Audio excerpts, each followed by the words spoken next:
merupakan usaha manusia untuk memenuhi kebutuhannya dalam mencapai kemakmuran yang diharapkan dengan memilih penggunaan sumber daya produksi yang terbatas. Ekonomi berasal dari bahasa Yunani yaitu oikos dan nomos. Oikos sendiri yang artinya aturan dan nomos yang artinya rumah tangga. Ekonomi mikro adalah ilmu ekonomi yang melihat dan menganalisis bagian-bagian kecil dari seluruh kegiatan ekonomi.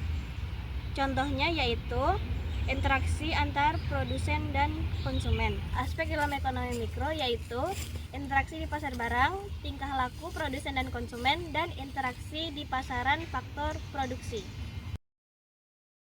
Ekonomi makro adalah suatu ilmu yang mempelajari variabel-variabel di suatu negara dengan secara menyeluruh.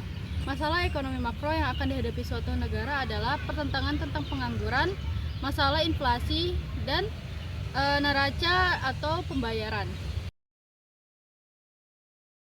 Pelaku usaha harus memahami 1. Barang apa yang diproduksi, what. 2. Bagaimana barang diproduksi, who. 3. Untuk siapa barang diproduksi, for whom.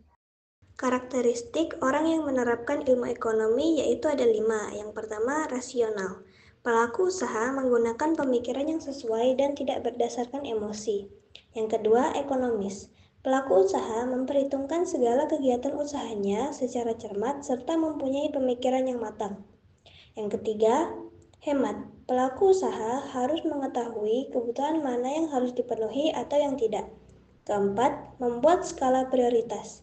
Pelaku usaha harus membuat urutan kebutuhan menurut tingkat kepentingannya dari yang mendesak sampai yang dianggap bisa dibeli pada waktu selanjutnya. Dan yang terakhir, prinsip cost and benefit.